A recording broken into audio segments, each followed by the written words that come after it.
So what are we doing now, Randy? We're opening up iTunes for the first time. Excellent. And when you open up iTunes for the first time, it most likely is going to pop up and ask you to download the most recent version. You've probably realized this before, but you do not have the ability to download the most recent version of anything. So just say cancel when that pops up. You'll also see a new window that pops up that basically is a multi-page help tutorial, and you can close that as well and visit that another time. Just for your information though, if you go to the help menu here, the same iTunes tutorials can be accessed again, and there they all are. So to sync your iPad, the first thing you have to do is plug it in, and when you plug it in, give it a few seconds. And which cable are we using? The only cable that plugs into the iPad, which is a white cable that has the pin connector for the iTouch and iPad and a USB on the other end. And you'll notice that your device shows up in the window on the left under Devices. And if you click on the name of your iPad and happen to click again, you'll notice that you can change the name of your iPad if you'd like. So I'm going to call this one Mr. Smith's iPad. Good thing you did that. Thanks. Apostrophe S. We need the apostrophe there. We don't want to offend Mr. Smith.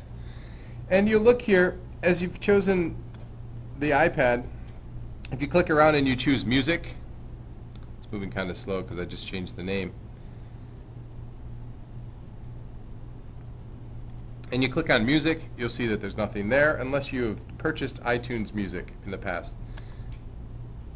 Same with movies and TV shows. You might be wondering, where are the apps that I purchased when I've been purchasing apps for the last month or so as I've had my iPad. And if you click on the name of your iPad, you're going to notice that you have these tabs up at the top here. You have Summary, which tells you the name of your iPad, how much space. You can check for updates that way. You are allowed to update your iPads. Just note that it's going to take a few minutes. It has to download a large file and then install it onto your iPad. We highly suggest that you choose, towards the bottom of this window, Open iTunes when the iPad is connected, and manually manage your music and videos. This allows you to drag and drop music from your computer to your iPad. If you uncheck that box, it will just automatically sync all of your music and all of your movies to your iPad, which is up to you, but we suggest that you manually manage them.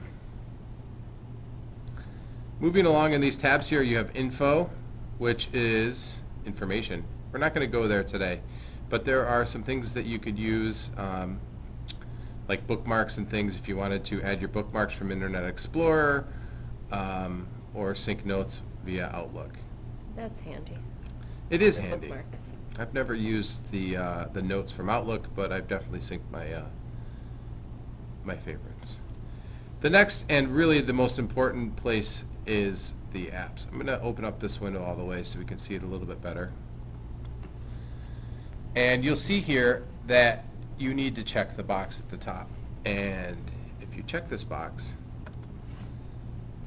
you will see that you are able to tell how many apps that you have. You can see your windows that the apps are on. I have one that's currently still installing here,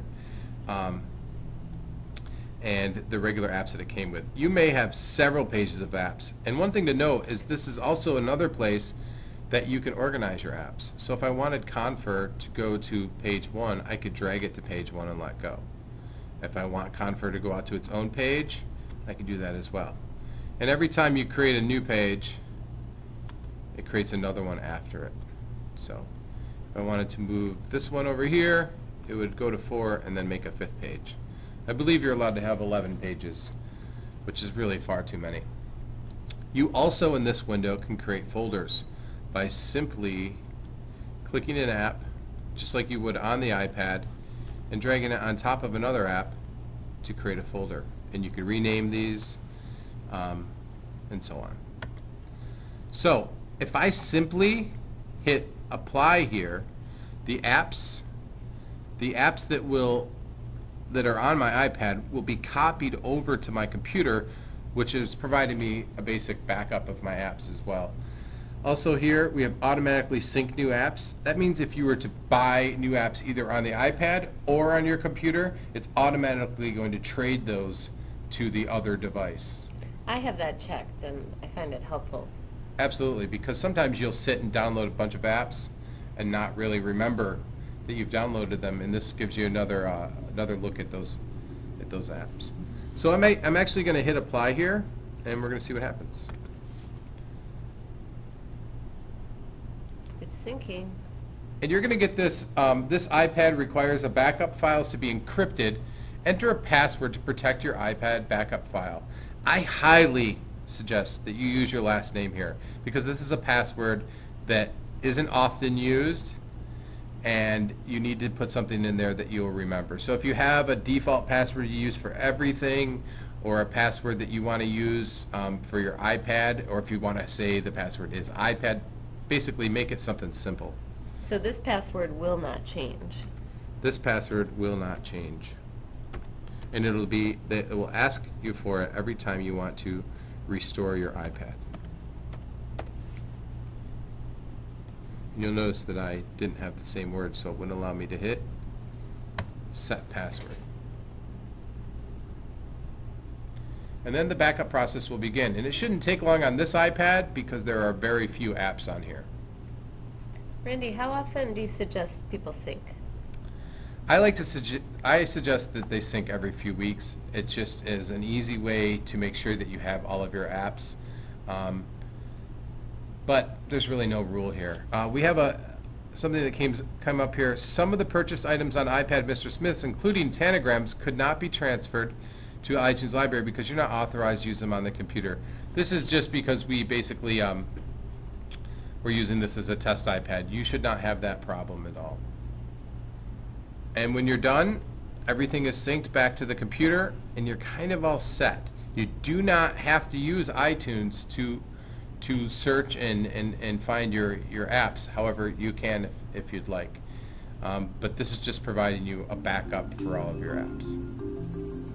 All right, happy app shopping and syncing. Take it easy.